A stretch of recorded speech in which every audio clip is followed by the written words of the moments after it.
Bonjour à tous, aujourd'hui une nouvelle vidéo. Donc je vais vous montrer une vidéo où on nous propose en fait un programme de 5 exercices pour soigner la hernie discale. Et donc on va analyser ensemble et on va voir les endroits notamment comme d'habitude qui me posent un peu problème. Avec toi 5 exercices qui vont vraiment t'aider à la soulager et même ne plus la voir. Donc là en fait rien qu'avec cette phrase là on a quand même pas mal de problèmes. Déjà il dit que ces 5 exercices vont vous soulager alors qu'il a même pas fait d'examen clinique. Premier problème. Ensuite il dit que ça va diminuer vos douleurs et peut-être même faire disparaître votre hernie discale. Comme si la disparition de la hernie discale était une fin en soi. En fait, on sait que on peut avoir une diminution de la douleur sans modification de l'hernie discale à l'imagerie. On peut avoir une hernie discale qui va se résorber sans modification de la douleur. Et aussi, la résorption spontanée de la hernie discale, ça peut faire partie de l'histoire naturelle de la hernie discale. Et donc, comment il peut savoir, si vous faites une imagerie avant et une imagerie après son programme, que c'est bien son programme qui a diminué la hernie discale et pas juste l'histoire naturelle de votre hernie discale. Donc en plus, on a des chiffres là-dessus, et en fait, c'est quelque chose qui revient, qui peut revenir souvent. C'est-à-dire qu'on a une méta-analyse de 2017 qui nous montre que la résorption spontanée se produit dans 66% enfin dans 2 tiers des cas. Ensuite, on a aussi des données en fonction du grade de hernie. Donc on a une méta-analyse et on peut avoir une résorption spontanée de 96% pour la séquestration discale, 70% pour l'extrusion, 41% pour la protrusion et 13% pour le bombement. Donc voilà, ça c'était des choses quand même importantes à savoir. On reprend. Tu as intérêt à rester jusqu'à la fin de cette vidéo. Alors on va juste avancer un petit peu. Ce qui cause une hernie discale, c'est la compression des deux vertèbres de la colonne vertébrale sur le disque intervertébral. Et lorsque les deux vertèbres compressent, le disque intervertébral va sortir, il va commencer à toucher votre nerf. C'est pour ça que vous avez mal. Donc là, en fait, il y a des choses qui sont fausses, et il y a des choses qui sont incomplètes.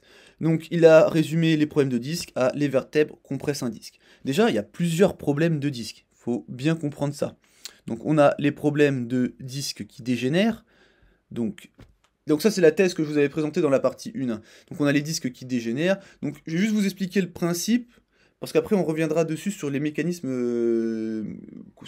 explicatifs qui peuvent soulager la douleur d'un point de vue mécanique. Donc la discopathie dégénérative, en gros, on a une défaillance structurelle, donc soit la lésion d'un plateau vertébral ou alors une fissure radiale, ce qui va engendrer une réponse cellulaire aberrante, donc une modification du métabolisme du disque, et ce qui va provoquer une accélération du vieillissement du disque. Ensuite, on a la hernie discale. Donc, on a la hernie discale, et ensuite on a la discopathie inflammatoire, ici. Et donc on voit que c'est bien plus complexe que ça, c'est pour ça que c'est important aussi de faire un bilan, et on ne peut pas juste résumer à c'est des vertèbres qui compressent. En plus de ça, quand il explique la douleur, pareil, c'est incomplet, parce qu'en fait lui dit que ce qui vous fait mal, c'est le disque qui vient toucher votre nerf.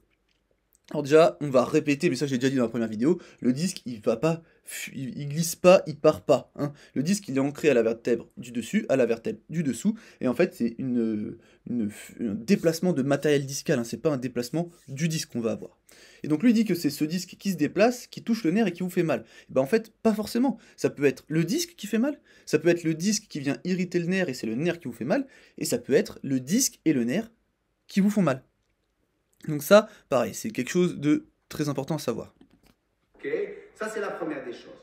La deuxième des choses, soit la personne qui est en train de souffrir, la logique c'est de faire quoi?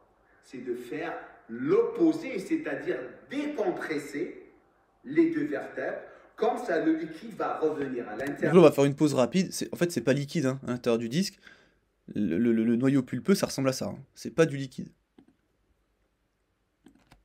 Et le disque intervertébral va en quelque sorte revenir là où il était, comme ça il va revenir comme le coussin qu'il était auparavant, c'est-à-dire le coussin entre les deux vertèbres. Donc en fait, lui, il base toute l'efficacité de ses exercices et de sa prise en charge sur le fait qu'il va remettre le disque à sa place.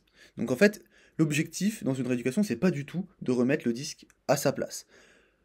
c'est bien plus complexe que ça. Déjà, quand on fait une rééducation, on accompagne un patient, on va l'éduquer sur sa pathologie. Le but, effectivement, si on peut, ça va être diminuer sa douleur. On va, en tant que thérapeute aussi, faire un bilan neurologique pour voir comment fonctionnent les nerfs. Et en fait, nous, on traite une personne, hein, on traite pas un disque qui est déplacé qu'on voudrait remettre en place. La douleur, c'est bien plus complexe que ça. Et du coup, si on veut aller dans les mécanismes explicatifs, mécaniques de la diminution de la douleur, par exemple, et ben en fait, c'est pas quand on fait certains exercices, c'est pas qu'on remet le disque à sa place. Si par exemple on revient sur la thèse ici, en fait, quand on a une fissure radiale, ce dont je vous ai parlé tout à l'heure, et ben en fait, on a une diminution de la pression au niveau de cette fissure radiale. Et cette diminution de la pression, ça va modifier le métabolisme du disque, avec peut-être plus de catabolisme et moins d'anabolisme.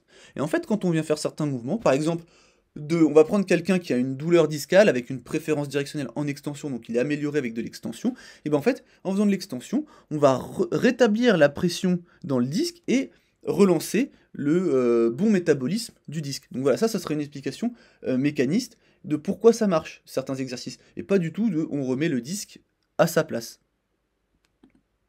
Donc là, on va voir les exercices qu'il nous propose. Et comme ça, le disque intervertébral, il va revenir là où il était, il va servir de coussin entre les deux vertèbres. Donc là, en fait, il nous explique encore une fois qu'il va remettre votre disque en place. Je voulais rappeler quand même qu'en fonction des mouvements, en général, le modèle biomécanique, il dit que le noyau va se déplacer, du disque va se déplacer vers l'arrière en flexion et vers l'avant en extension. Mais en fait, ça, c'est sur un disque sain en flexion-extension. Dès qu'on a un disque pathologique, les mouvements du disque sont beaucoup plus difficiles à prévoir. Par exemple, ici, on a une protrusion qui augmente en extension, ici aussi. Là, elle diminue en extension, et là, elle diminue en flexion.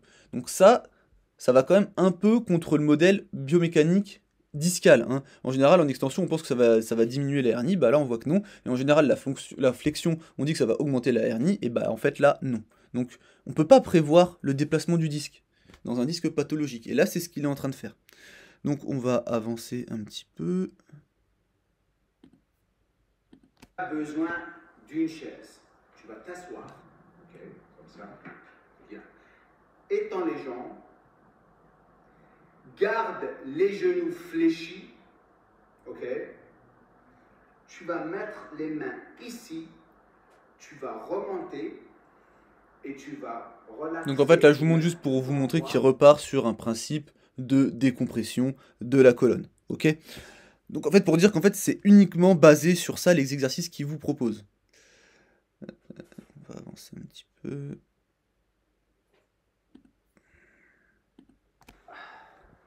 Et vous allez vous stabiliser avec la pointe des pieds, comme vous êtes en train de regarder ici. Et vous laissez tomber vos genoux en bas. Et vous relaxez. Actuellement, celui-là, c'est le meilleur étirement. Lui c'est pareil, ce sera le meilleur mouvement, meilleur étirement pour certains. Et vous bien de ça. Et pas pour tout le monde. Si vous avez quelqu'un qui la flexion, ça lui reprovoque sa douleur, bah là, la flexion lombaire, ça va lui faire mal. Si vous avez quelqu'un avec de la mécanosensibilité au niveau de certaines racines ou de certains nerfs spinaux, bah là, vous allez lui faire mal. C'est toujours une histoire de contexte.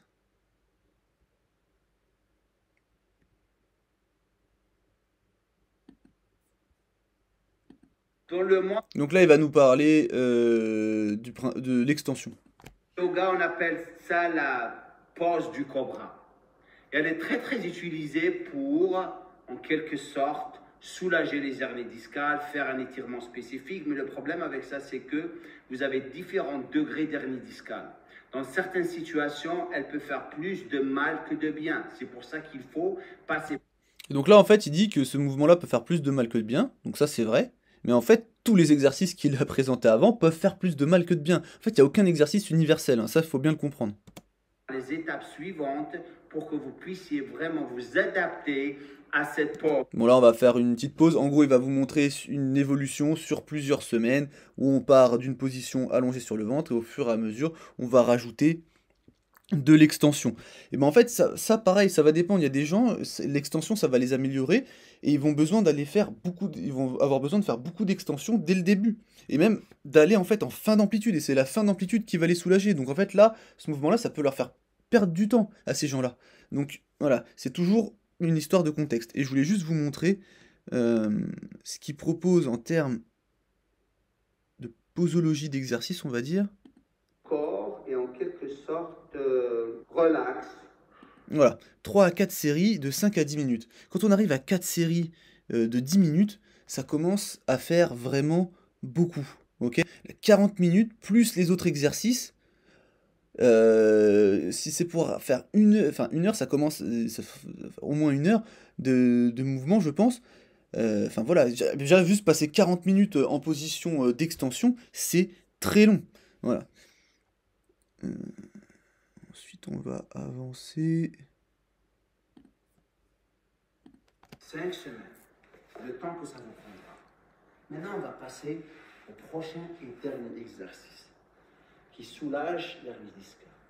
Simple, vous allez ramener votre genou vers vous, ok? Vous allez le mettre ici, sur l'autre jambe, et vous allez pousser. Et alors, en fait, on se retrouve dans la même situation que tout à l'heure. Si vous avez quelqu'un qui est en flexion, ça le reproduit ses symptômes, ou qui a de la mécanosensibilité au niveau du tissu nerveux, bah là, vous pouvez relancer la douleur, ok? Donc là, c'est voilà, c'est toujours la même chose, ça peut poser problème.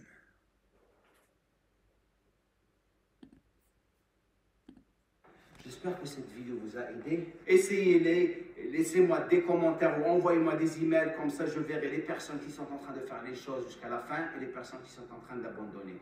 Juste pour prouver aux autres personnes qui ne sont pas patients que la patience va toujours payer. Donc là, en fait, il explique à la fin que si ça marche pas, c'est que vous n'avez pas été assez patient. Il y a aucune remise en question sur son programme, et en fait, il culpabilise la personne qui va faire les exercices. Donc ça, c'est quand même très moyen. Donc bah, dans cette vidéo, on a un peu de tout. Donc le discours nocebo, il est présent, les explications uniquement biomédicales et en plus erronées, et un traitement qui n'est pas basé sur l'épreuve. Voilà. Donc bon, on va s'arrêter là pour cette vidéo, et on se dit à la prochaine. Salut.